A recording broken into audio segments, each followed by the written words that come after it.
What's up, everybody? It's Mr. Talkbox. Check it out. You need to like, subscribe, come on, and catch a motherfucker. Boy,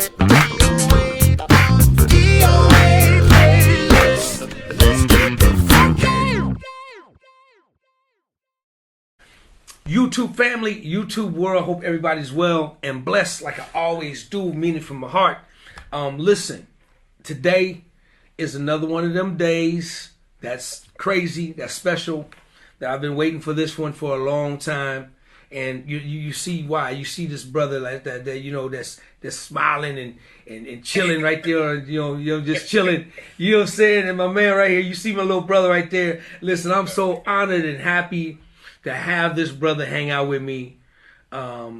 Like I tell everybody, I know he's busy, I know he's got a schedule, and I know he's crazy, his time is limited, but just to have him here with us today on my platform so I could love on him, you can love on him, you can get to know him from my perspective, and I'm just glad he's here hanging out with me. Y'all show your love for the one and the only, none other than the Mr. Swole Ray. What's up, Swole? DOA, what's up, brother? What's up, guy? Like, you don't understand what this means to me, bro. You'll never. Only time will tell what me sitting with you talking has done for me, bro. Like, thank you for having me. Seriously, man. Swole, listen, man.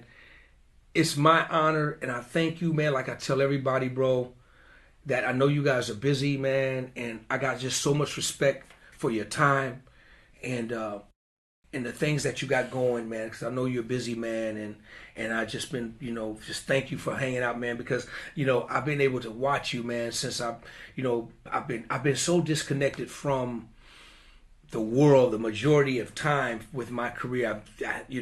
I'm kind of still fairly new into social media. You know, Chucky and Eric Pickfunk Smith, man, they used to beg me all the time, D, come on, man, you got to get on. You got to get on social media, man. Yeah. But tell them people don't think you exist. You a ghost, man. Right, I'm like, man, nobody give a dang about me, man. I'm good.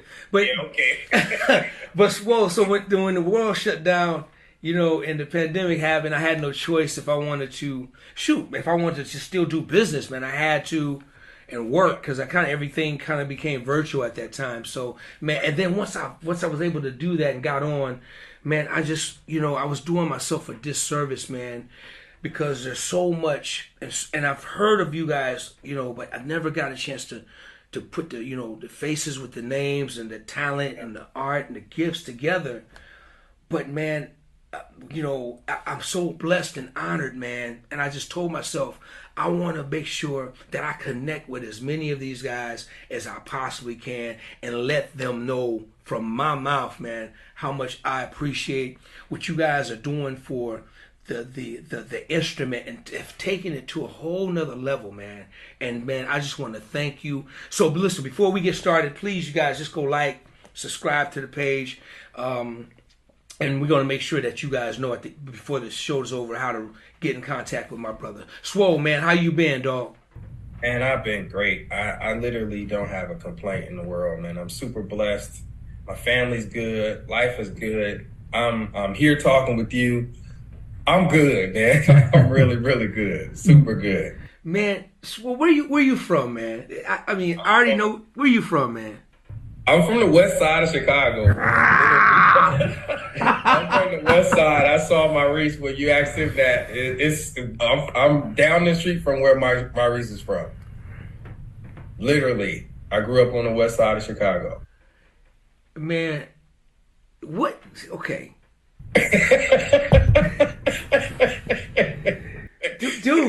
Dude. What is in the water? What is in the what's in the milk? What's in the air? Man, Chicago, you guys, man, it's just loaded, man. You guys are loaded with talent, man, and it blows me away to find out like where all you guys are from, and you guys are like from the same community. Man, what was that like growing up for you, man, on the west side of Chicago? It was good and terrible at the same time. And what I mean by when I say that is I started later. So I started playing at like 14 or 15. So by the time I started playing around the city, Lil Tony was already Lil Tony Russell. Tony Chicago, he was already a terror. So when I would go to gigs, he would be there most likely playing. But he was so advanced. He was so good. But then you also had Benny Edwards. You had G-Body. You had Lil Rodney. It was so many guys. So it was great that it was so many guys, but I was terrified because I was just starting and I wasn't as good as everybody. So it kind of forced me to go back to the house, cry, but then like get in the woodshed and figure it out. Because everybody's good here. Like it's like you said, it's almost in the water how much talent and how high the skill set is. So it was a good and a bad thing, but more good than bad. Man, it's crazy. Just naming all those names that you just ran off, and I know there's more names that people that I probably don't even know. Yeah. I mean, tell me about some of the hidden gems, because I know there's a lot of people, cats that have not even been exposed, man, that are just never got the shot. Or talk about some of the hidden gems of Chicago. And one of my favorites is Garrett Body. He's not really a hidden gem, but he's really good, man. Like G-Body, great tone, great sound. He could play. You got Varro's brother, Thaddeus Johnson. We lived in a building together. We stayed in the same building together, and the skill set that he has is just unmatched. It was me, him, Lil Rodney, Rodney's brother Paul, and Lawrence. We all lived in the same building together. Wow. It's crazy. But then you got Benny, who's not unknown. People know him. He's just really good. Benny is my man. Love Benny, man. That's my little brother, man. He flipped that bass over and he gonna beat you upside your head. He gonna beat you upside. You got Lamar Jones from back in the day. He used to play with the Tommies and a lot of smooth. It's so many people, man. It's a lot of guys that's really good. It's like in the water, in the air or something. Like, it's crazy. You got Sheree Reed, who's not unknown, but he's from Chicago. It's like, man, so much talent. It's so much, man. It really is. It really is amazing, man. It's like the hub there is just crazy. So Swole, how did you grow up, man? Are you a PK as like a lot of the other ones, or how did you grow up, bro? And I grew up Baptist in the Baptist church. My granny took me to church every week. We didn't have a choice going to church. That was our thing growing up. Like, we went to school and then church. Okay. Those are the two most important things. Wasn't a PK, but my grandmother, she ran the church, so I was there. Bible study. We cleaned up the church. Okay, one of them. Bible study, Sunday school, at church all day. So I've been in church my whole life. Did you kind of grow up playing in church as well, or what was that like? I started playing drums. My first instrument was drums, but it was 4 drummers in my family. So my oldest cousin Mike was like, we all can't play drums. Right. Somebody got to play another instrument. And then this lady gave my uncle a bass. And then my cousin Mike brought it to me. He's like, here, you play bass. All right, I'll play bass. And then that's how I got into it. So how old were you at that time? I was 13 at the time. That's right. 13. That's right. You said you started kind of late. You started playing. Yeah, I started later than everybody, because Benny was playing at like 10. Tony was playing at 8 or 9 years old. So by the time I got my instrument, they were already advanced. Wow, man. Yeah. Wow. So were you playing at the church, at that same church that you grew up in at that time? I tried, but I wasn't good enough. So the organ player, he was like, man, just stick to the drums until you figure out bass. And then I went and got lessons. But by the time I got lessons and the people that helped me, I started playing with other choirs, and I would like be gone on Sunday. So I never actually really got to play at my home church where I grew up. So when you say you got lessons, like were it formal lessons, or you just sit down with some of the big bros or the uncles or your friends who taught you, or were you formally trained? Yeah. No, there was a guy, he actually used to play drums for my granddad's quartet group, and he switched to bass. And when he started coming back around, he was like, you want to learn how to play bass? I play bass. So he literally would come get me and take me to his house to teach me how to play bass. But then I ran into, at Fellowship Church one Friday night, Maurice Fisher was playing with Kim Burrell. And I was like, man, please give me your number. I'm your biggest fan. And he literally gave me his number. And that Monday, I was at his house. He came and got me and took me to his crib and like cuffed me. Wow. Yeah. That's great, man. That's great, man. Shout out to Reese, man. That's my guy. Because, man, if it wasn't for brothers like that, man, you know, it just, you know, where would you be? You know what I'm saying? So, man, that just brings me joy, man, that the brothers, that he would do that, man, and take you under his wing and just, you know, and just give you, just come pick you up and bring you at his house, bring you to his house and work with you, man. I love hearing that kind of stuff, man. That's why he's one of the greatest, man. He changed my life. I wouldn't be the player I am today had I not crossed paths with Maurice. I literally, all the information that I needed, he gave to me. He would let me I would get on Maurice's nerves, bro. Like, I would literally be like, man, can I come out to your house? He was like, yeah, come on. And it would be back-to-back days. And even if he wasn't down in the basement with me, he would let me go in the basement and learn his shows and listen to all the music that he had and try to figure out the songs. I was his tech for years. Like, I wouldn't even let him set his own stuff up. Wow.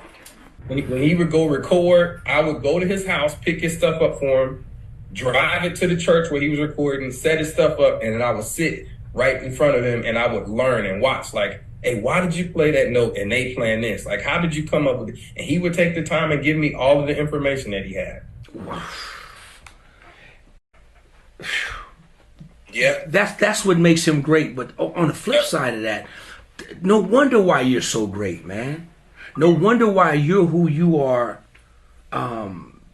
today, because your humility says, you know, I'm gonna do whatever I gotta do to learn. Yeah.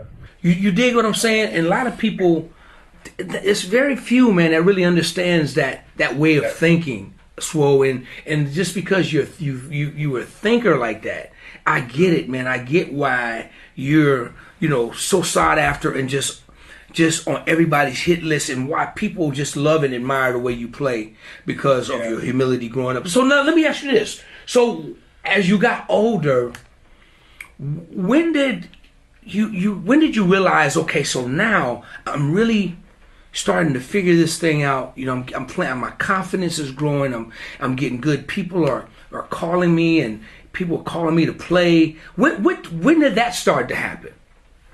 I was playing around the city with like a lot of choirs, but my main choir that I played with my cousin who told me to start playing bass. So we had to play at this one concert, and I'll never forget this as long as I live.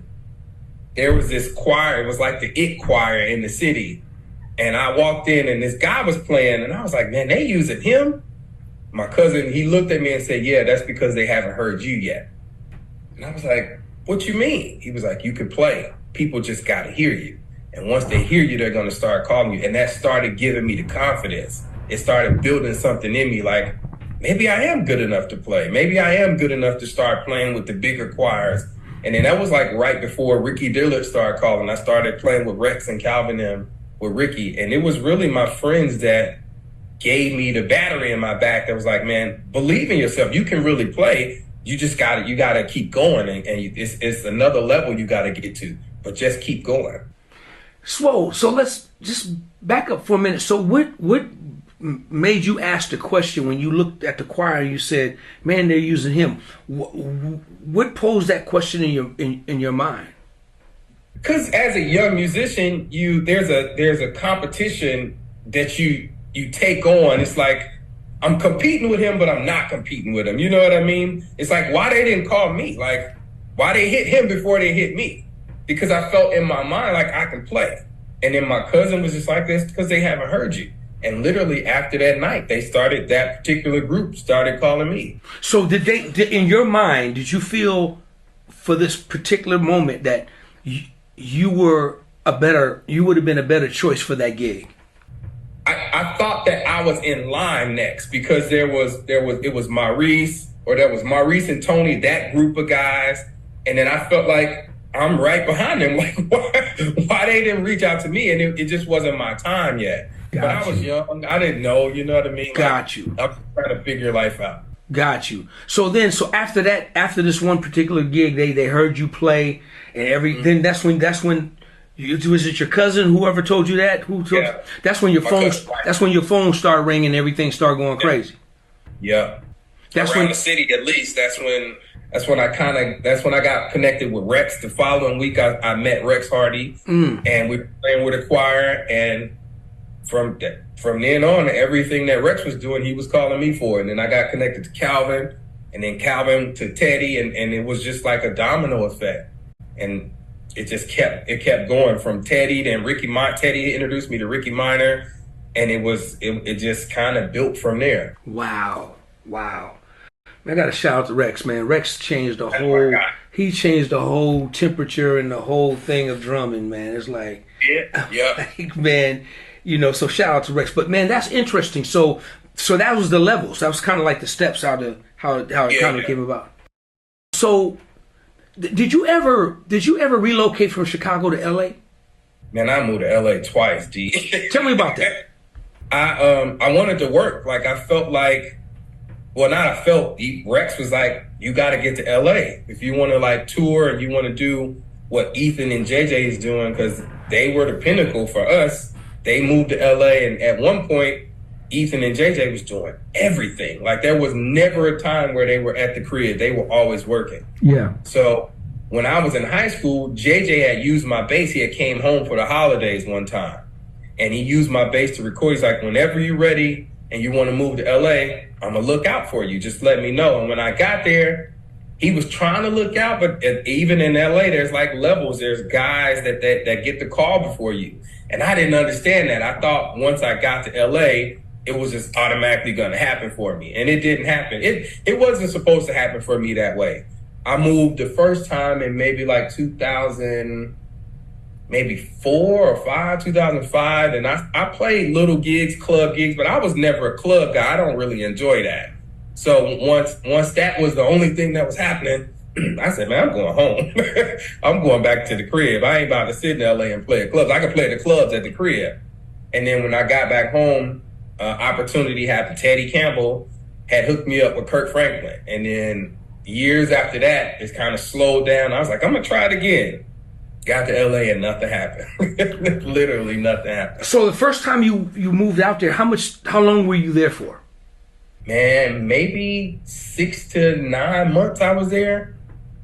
And it just didn't happen for me. Like, I felt like I didn't move to LA to play at church. Because if that's what I was going to do, I could have just stayed at home and played at church. I moved to LA to try to work. And it just wasn't my time. God wouldn't let it happen that way. And I had kids at the time, too. So it was like, how you going to leave your children to go chase your dream? And God was like, go back home. Take your head home. And I'll work it out from the crib. And that's what he did. Wow.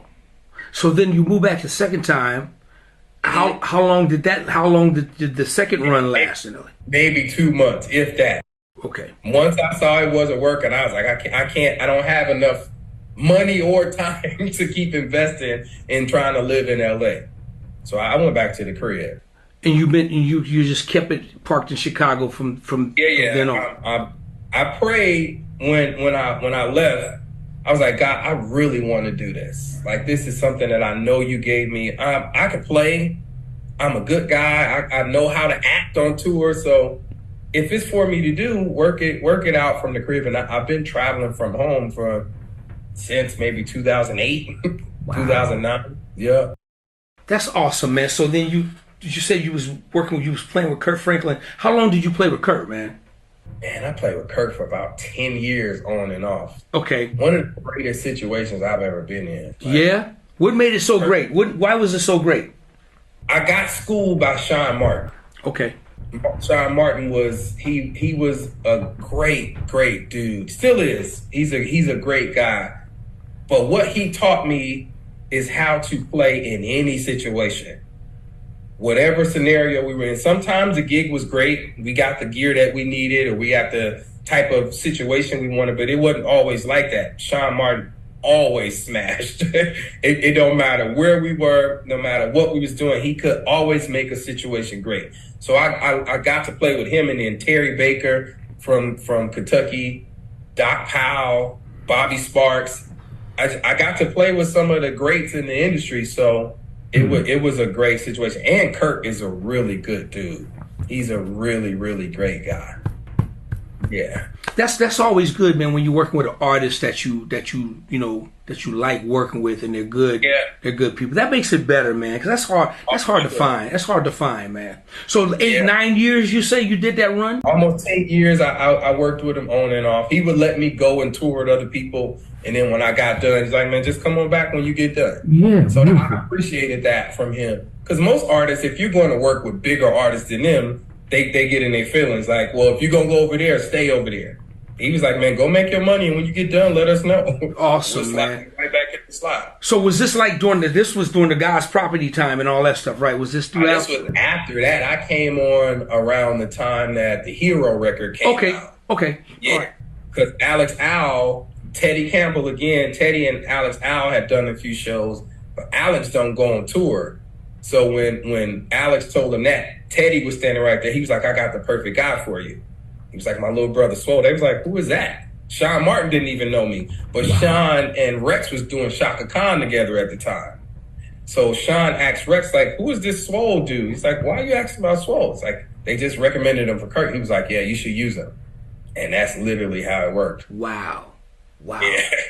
That's an awesome position to be in, right? That's an awesome. Yeah, sure. That's a blessing, man. That's a blessing. It could go another way too. Like if somebody recommends you and they like, nah, don't fool with Buddy. Exactly. There you go, man. There you go. Absolutely. So now you do the run with Kirk. What comes next for you, bro?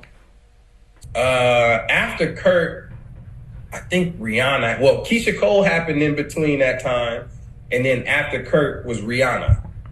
And that's when he was like, man, go make your money, and when you get done, come back and holler at us. Okay. Rihanna, yeah, through Adam Blackstone. That's my guy. Absolutely, man. And how long did you run with was your run with Rihanna? And we were out for a year. Okay. We started the top of January. We didn't end to the end of the year. Greatest tour I've ever done in my life. Really? Wow. It was the best tour I've ever done in my life. Really? What made it the best tour, man? The guys in the band, man. You had Omar Edwards, who was the music director. Tim Stewart, who I did American Idol with, who's from the Bay, who's incredible. Mike Reed on drums, Brett Baker on percussion, and then Monty Newble on auxiliary. And man, literally, we the first month of rehearsal, we didn't even have the new music, so we were just sitting around. We started barbecuing. We had a basketball rim in rehearsal. Like, we literally was chilling, and then they didn't get us. They had hotel rooms for us, but then we moved to an Airbnb, so that like it forced us to like build this bond with each other. Yeah. And it was incredible, man. It was the most incredible time I had in my life. Wow. Guys were incredible. Like, it was some of the most mature men I'd ever been around. Wow. And that changed me. It was like, man, you could be on the road with guys that ain't funny acting. You know what I mean? Right. Guys that's not like weird towards you and like have a quirkiness about them that's not disrespectful. So it was really dope, man. And the music was great. Sure. It was super good. So how old were you at that time? That was 2016. So I was 34, 35. Okay. Or 30, yeah. Wow. Amazing, man. Amazing. You know, and was it a world tour for the most part?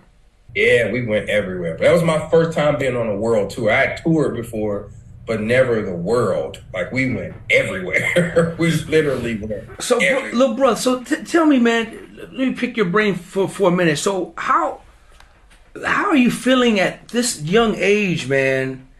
You have, like you say, you've done a lot of traveling, but now you basically have seen the world at a young age. Something that a lot of people don't get a chance to do just in a lifetime. And so where you come from, starting at age 14, really getting your feet wet in bass and just starting. But now here it is, you're 34. How does it make you feel, man? Now you've traveled the world, man, and you're not even done, right? At 34, you're not done. So how are you feeling right now, man? And I was so grateful. It's kind of overwhelming, especially at that time, because at 14 years old, I remember my granny sitting me and my cousins down saying, like, what do y'all want to do for a living? Because you have to figure your life out. My cousin had just started a job at the cable company. And I told my granny, I was like, I'm going to travel the world and play music. She said, that's not a job, baby. You got to figure out a job. It's like, that's what I'm going to do, Grandma. That's what my heart's desire is. So to actually be 20 years later doing exactly what I said I was going to do, and God allowing me to see that path and be on that path, you become overwhelmed with gratitude, because so many guys that could be in that position, so many bass players that could have that opportunity. And God was like, I'm going to sit you right here in this particular time, in this particular space, and I'm going to let you go do exactly what I heard you say at 14 years old. Wow. So there was moments, man, on tour where I'd be standing playing a song and tears are falling down my face, because I'm like, I dreamed of this. Like, this is literally a heart's desire of mine. And for God to let me not only see it, but enjoy it. I'm making good money. I'm traveling the world. And it's like, who am I that he would do that for me? Mm-hmm. You know what I mean? Like, who am I that he would pick me out of all of these guys, all of these talented musicians in the world, and let me see and be a part of these situations? It's just super grateful, man. Like, it's heart-wrenching, like, to think that we get to do this for a living. Ain't that crazy? We get to play our instruments and use our brains for a living. Ain't that crazy? Because I got a secret. Let's keep this between me and you. It's just me and you listening right now. Because quiet as it's kept, it's something that I would have done for free. You dig what? Because I love the bass so much. But if somebody gonna cut me a check to do it, that's like really crazy, right? But we ain't gonna tell nobody. Let's go back to the interview now. You literally would do it for free, and you have. Oh, absolutely, man. Absolutely, man. But you love it that much. But wait a minute. Let's go back to your grandmother, man. Let's talk. Let's put this out there right now. Where did the name Swole come from, bro? Man, I was born chubby. I was born a chubby baby. And I was super, super fat, and my auntie started calling me Swole Baby. And the swole stuck and the baby fell off, but I literally am swole to everybody that knows me or has heard me. People don't even really know my real name. Do you keep your real name a mystery, or do you tell people your real name if they ask you? I'll tell them, but nobody ever asks. I'm gonna ask you, man. I'm gonna ask you. What's your real name, man? My real name is Derrick Rey. Whoa! Namesake! Man, if I could play half as good as you, I don't even. Fine. Cut, Mel. Let's cut the interview right now. Just cut. We're keeping it off. No, man, that's cool. So Rihanna, you do Rihanna for like a year now, and you're working with the great man, Adam Blackstone. And you're meeting people like Adam and Ricky and Teddy, and man, you're surrounding yourself by the engine that's making this whole thing run, man. Right? So what was next, man, after Rihanna? After Rihanna, we ended Rihanna in December. I went out. I got a call to go out with Chris Brown to fill in for my boy Mitch in New York. Chris Brown was next. We did that for maybe 5 or 6 months. And right after Chris, I got a call from Omar about Jay-Z.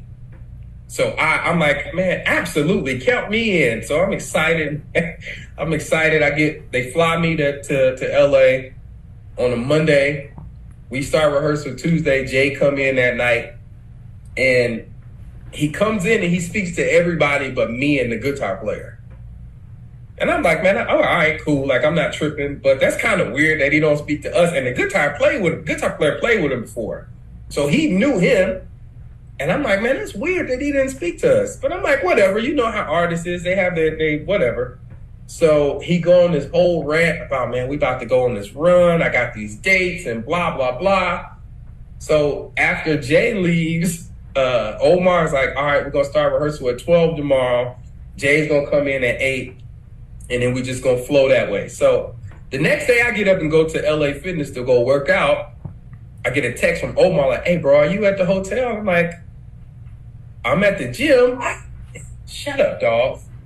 That's okay. I'm at the gym. Hey, cut it out. And he's like, man, I need you to come back to the hotel. I'm like, oh, Lord, what did happen now? I get back to the hotel. Omar's almost in tears. He's like, bro, Jay don't want to use bass and guitar. What you mean? He's like, man, they telling me I'm going to send y'all to the crib, you and Clay home. So I smiled. I was like, all right. He's like, man, I'm really sorry. I was like, Omar, it's the business, bro. Like, it's nothing we can do about that. Jay on the 444 tour, on the first run of it, he had this big dog statue. And that's where me and Clay was supposed to be on the stage. So in order for him to have this big dog, they got rid of me and Clay. So Omar and his wife are literally like, man, we so sorry. Had I known this, I would have never flown you here. I said, man, it comes with the territory. Like, I'm not tripping. I don't feel no way. So me, Omar, Adam, and a few of the other homies go to breakfast that morning. Adam is like, man, it's crazy that this didn't happen. Justin Timberlake got some shows I can't do. It's like, can you fill in for me? I was like, seeing that I just got fired off a gig, count me in, right? So the Justin shows happen, but there's no rehearsal for me and the band. So Adam is like, I'm going to send you the show, just learn the show, but I'm going to have you fly out to the show before that I'm playing so you can see the show or whatever. So I go do the one show in where did we go? Dominican Republic, I think. Play the show goes well. Justin Timberlake's doing the Super Bowl the next year, and then he's going right on tour after that.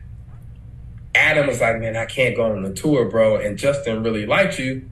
Would you be willing to do the tour? I was like, what? You definitely can count me in. So I went to LA to do Jay for 2 days, get fired, and I walked right into the Justin Timberlake situation. Wow. Crazy. Wow. That's crazy, man. Insane. That's great. I was blown away at how it happened, because it's like, God, you really just wanted me to be in LA at the time. You wanted me to be right there when Adam knew he couldn't do the Justin gig, and I was sitting right there. It really wasn't about me going to play with Jay. It wasn't about that at all. Wow. Now, Swole, how old are you at this time? Rihanna's 34, so Justin is 36. The reason why I'm keeping the thing on your age, man, because I'm listening to your story, and I'm thinking like, I'm trying to remember, man, did the same thing, did it happen the same way with me? Because the same thing went on. You're right. It's a part of the business, man. Artist walks in and decides they no longer like the way you look, or you did something goofy on stage, or they just want a new band, or they, that's their thing. But this is why I'm so thankful, man, we're having this conversation, because at the end of the day, you're right, man. It wasn't about you going to what you thought you was going to do Jay-Z. It's about something else that God had in his plan that you didn't even know about. Yeah. And the bottom line is this, man. I'll tell anybody, and I'll say it to anybody, no matter what platform, interview, man, if it wasn't for people like yourself, Adam Blackstone, Ricky Minor, players, just every player, man, and myself included, and Ethan, and JJ, and Benny, and all these players, if it wasn't for people like us, man, there would be no music industry. Period. There would be no industry, man, because the artists can't do it alone, man. I mean, they're dope. Don't get it wrong. I'm not slighting nobody. So whoever want to get mad at me can. But you can't do it by yourself, whether you use me, Swole, Ethan, whoever. You got to call somebody. Gotta call somebody. You got to call. So in my case in point proven, where Adam couldn't do a major, come on, man.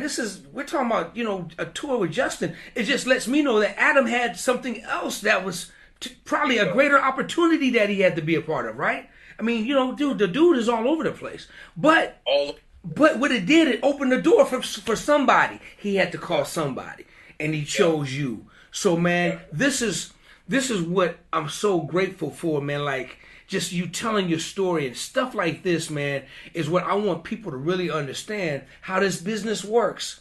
It's a business. It is a business. State workers, they need people to work at them cubicles and make that state run. They can't do it with an empty place. Somebody's got to do it. The teachers, they got to have bodies in place to teach the kids. There won't be no system without them. So no matter what you working at McDonald's, they need somebody to do the fries, do the burgers. If not, ain't nobody gonna get no fries. You ain't gonna get no burger. Or you and somebody, what they gonna do? So man, I'm so thankful your honesty and humility is sharing the Jay-Z story, because it happens, man. And it had nothing to do with your gift. That's the thing about it. Had nothing to do. Hadn't even heard you play. Hadn't even heard you play. You guys were excited to be a part of this major. I remember that tour just as well as I remember the Rihanna tour. I remember, the Justin Timberlake, all of that stuff, man. It's all great. It's all greatness. But the opportunity was even greater for you, man. It's great. So after the Justin tour, what happened next?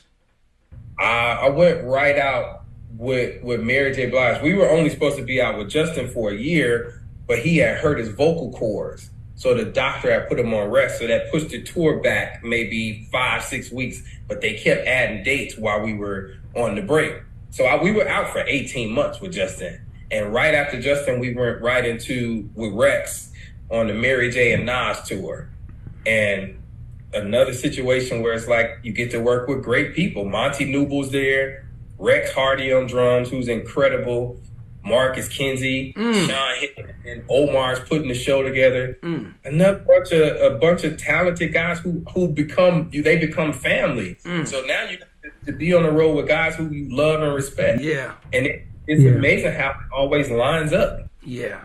Man, what a career, man. Dude, what a career, man. Dude, bruh, I mean, and it went on and on and on and on and on. Yeah.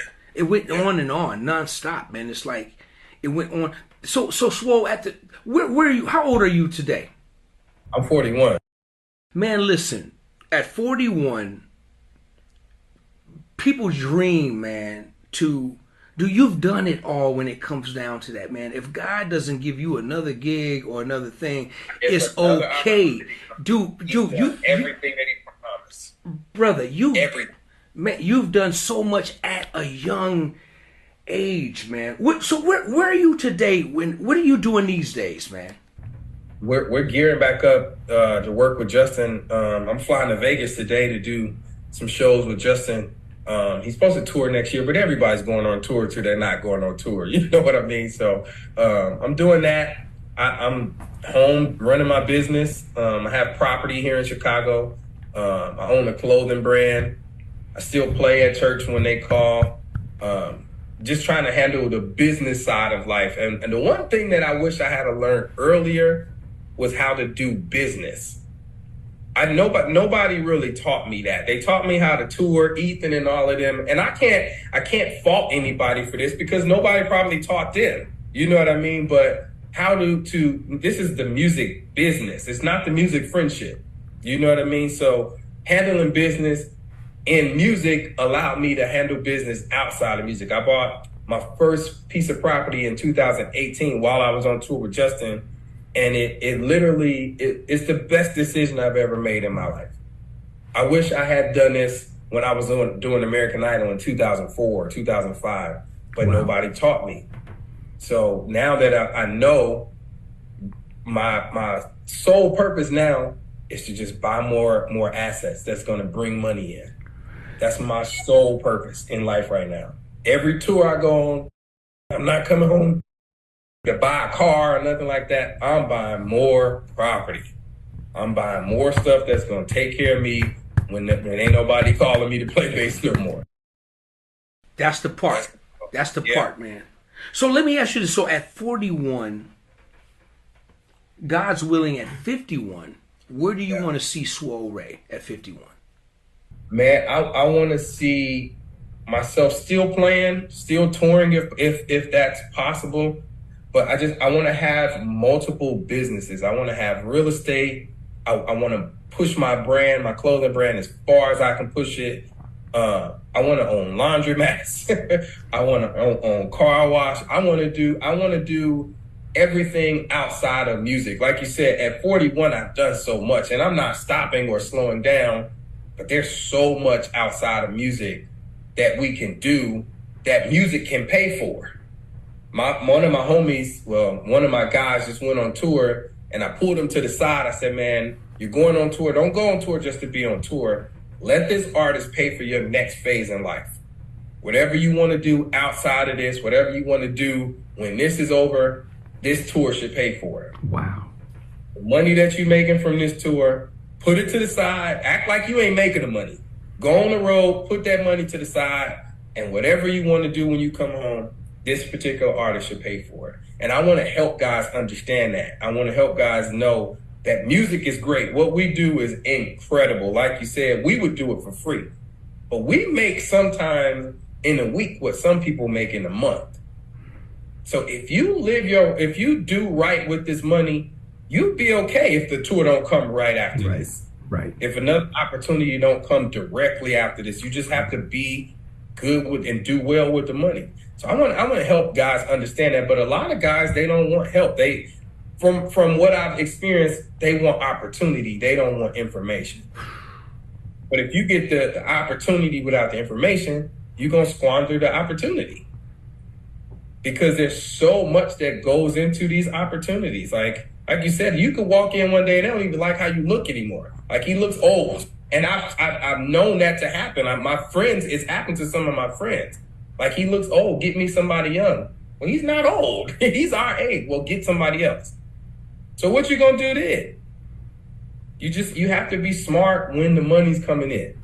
You have to be smart. And I want to help guys understand that. I want to live so people can understand it. Even if they never get an opportunity to sit down and talk with me, I want them to look and say, Swole just bought that. He just bought this property. He got a laundromat. He got a cleaners. He got a 7-unit building that's paying for his life. He was smart with his money. So let me tap into that. Let me see how I can do that. That's where I want to be in 10 years. Swole, how does it feel, man, to be at your age as a player that's done so much, but now you got 2 generations up underneath you now that's coming up? Because the business is skewing younger always. It has been, even when I was coming up, man. It was always, but now you have a younger generation, 2 generations, man, that has so much admiration for you. Do your household name in our generation right now, and like so many others, man, how does that make you feel to be in that position? Because I'm listening to you talk, man. You're 41, man, but you kicking the wisdom and the knowledge of a 61 or 71, man. It's just what I'm feeling from you, man. Your words, your intellect is really dope, bro. So how does that make you feel, man, to know that you have so many others that admire you and look up to you and idolize you and wanting to do what you have done and wanting to be like you? How does that? What does that feel like for you? It feels great, man. I'm honored because now I know how Maurice felt when I saw him at Fellowship. I know that feeling, like, you really like the way I play, like you enjoyed the Marvin Sapp record, like you listened to it, like, thank you, like, I'm super grateful. I feel like for me, God has placed me in the position that he's placed me in so that I can help guys that want help. You know what I mean? Everybody wants to shed. I don't got that information for you. Like, all the notes and the scales and all of that, you can get that off of YouTube. But what I want to give you, I want to help you understand that it could be a business. I want you to understand that you can do this for a living. And if you allow God to place you in a space, that you can continue to do it. But it only comes through humility and hard work. And that's really what my brand, Faith Moves, is. It's believing in yourself, but also doing the work that comes with the belief that you have. Because you can believe all day long. You can have faith for everything that you want and desire in your heart. But if you don't have action behind your faith, you're just wasting time. You're just having dreams, because dreams without actions is just a wasted time. So I'm grateful for it to be in that particular seat, but I want guys to understand that this is hard work, bro. It's not just you gonna show up and play. You gotta know the music. You gotta understand the music. You gotta know your part. Like every gig, that the Rihanna gig, Justin Timberlake, Jay-Z, I came behind everybody. Eric Smith was on Rihanna before I got there. So I can't go in there and play it a different way because they call me. They want to hear their music the way it was played. Justin Timberlake, a lot of people don't understand that Adam is really good on that bass. He's an MD and he does TV, but that boy can play. So you can't go and do Justin Timberlake, fill in for him and not be able to play. But you also got to be on time for lobby call. You also got to not miss your flight. You also got to know how to communicate with the other 17 people that's a part of the crew. So I want guys to get that when they see me, jumping from gig to gig. I want them to understand that it's not just my playing, because I don't play better than anybody. I'm not the most talented guy. People call me because I'm professional. And I want to be professional every single time I get a call. I don't care if I'm going to play at the Blue Note or if I'm going to play at a bar mitzvah. I'm going to know the music, I'm going to be on time, and I'm going to do what I'm supposed to do.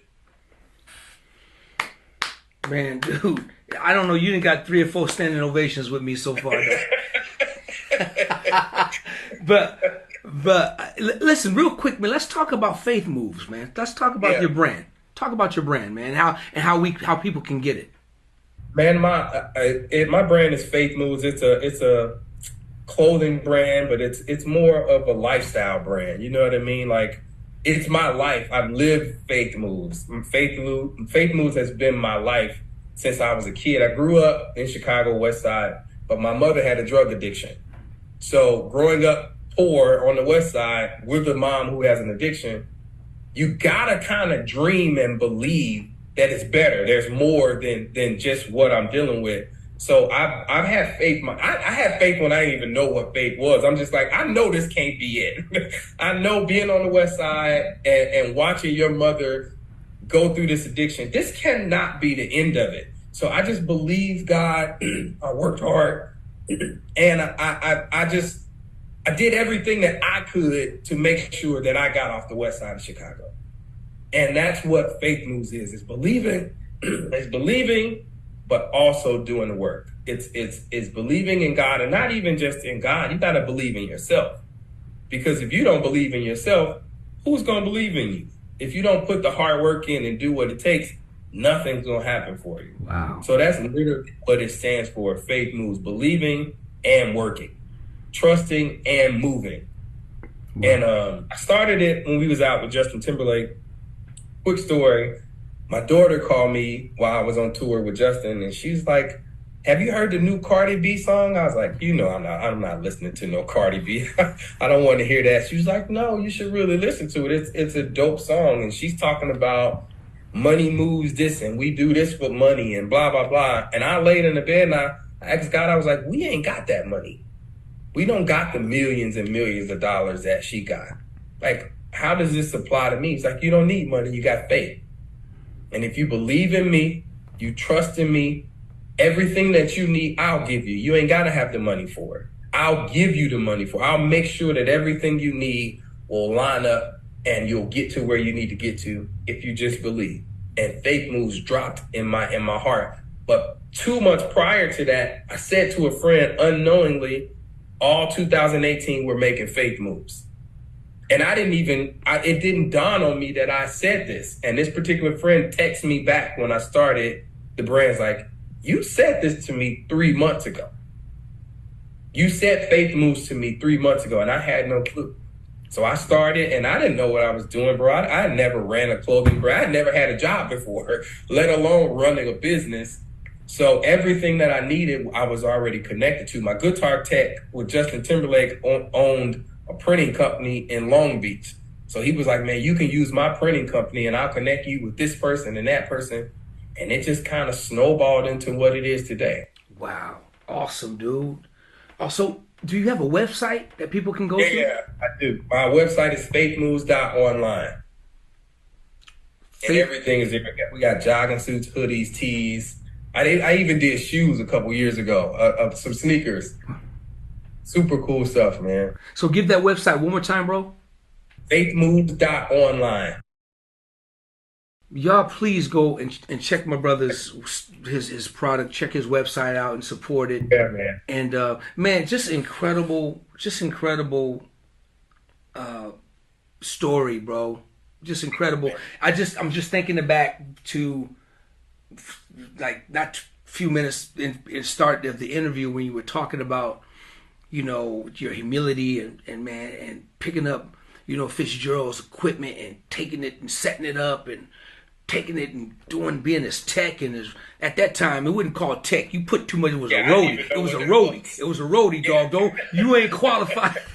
You definitely was a roadie. You wasn't qualified to be a tech. You was paying bass player taxes and dues and stuff.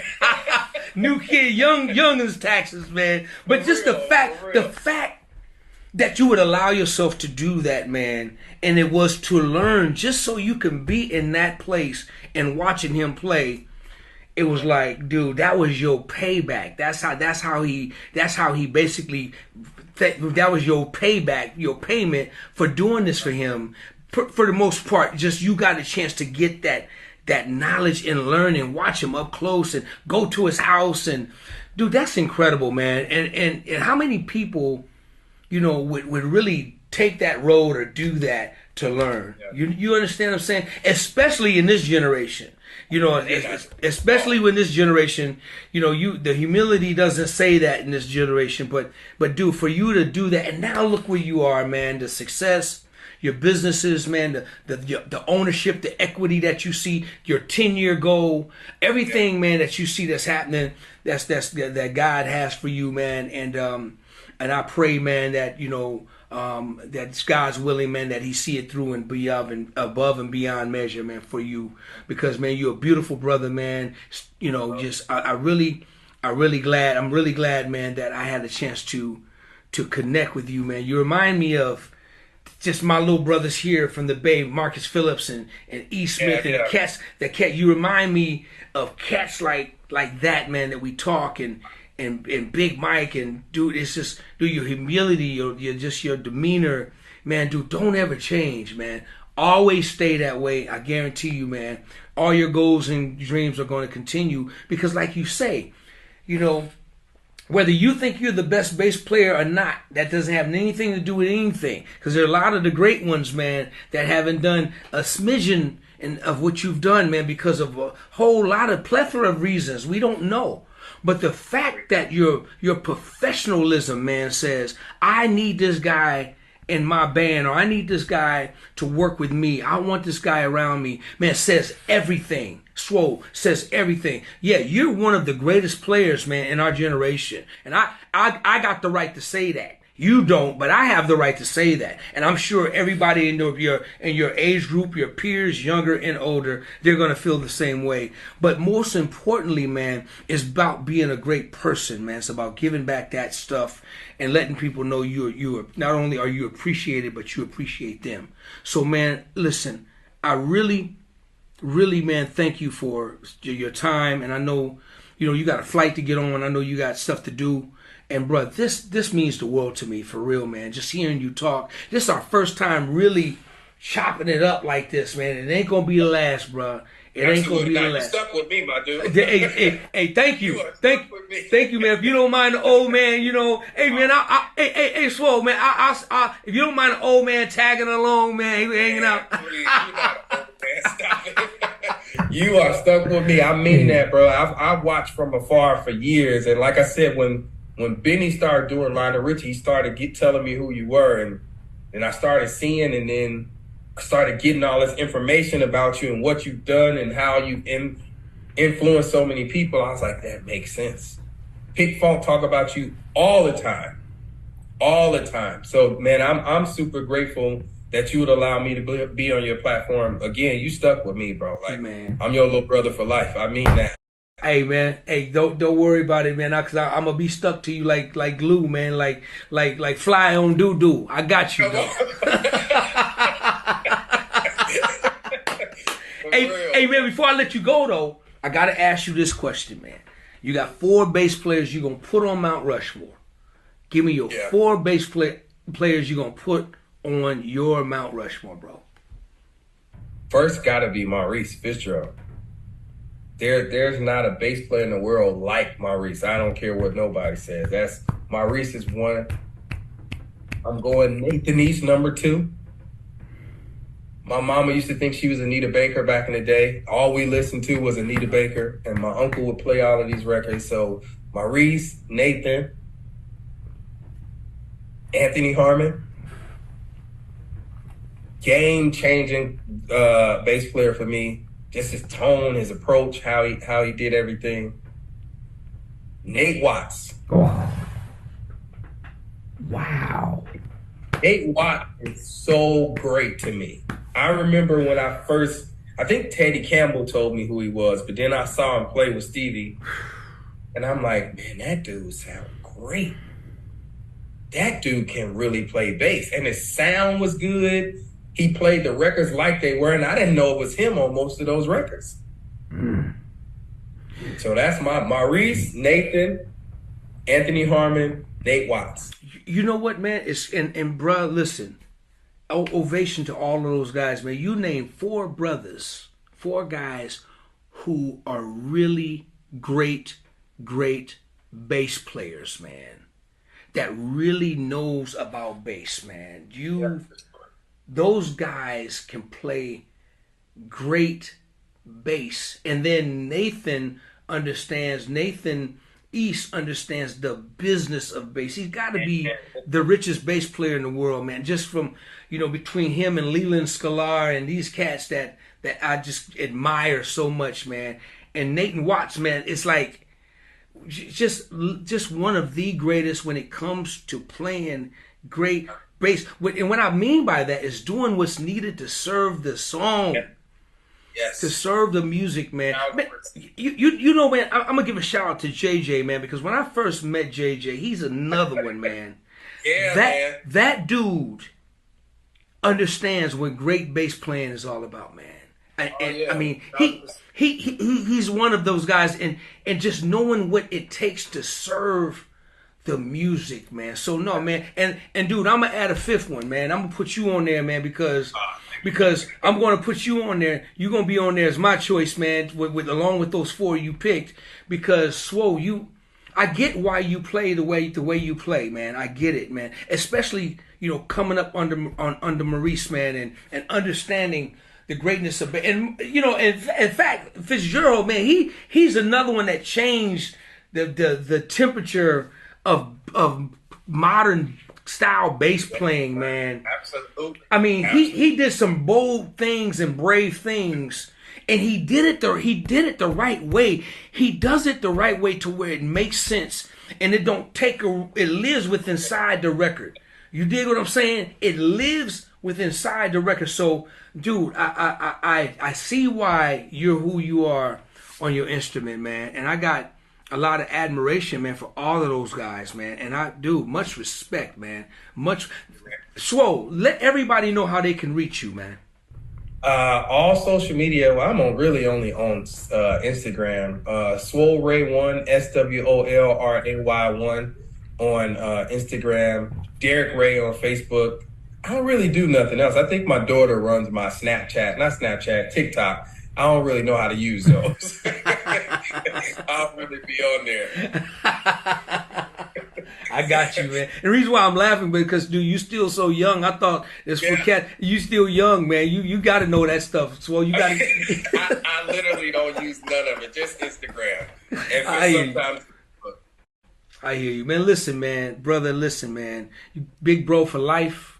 You got a big bro for life, man. I appreciate you. Your story was absolutely amazing, and I do believe that it's going to touch at least one person that's going to listen to this interview and be affected by it, man.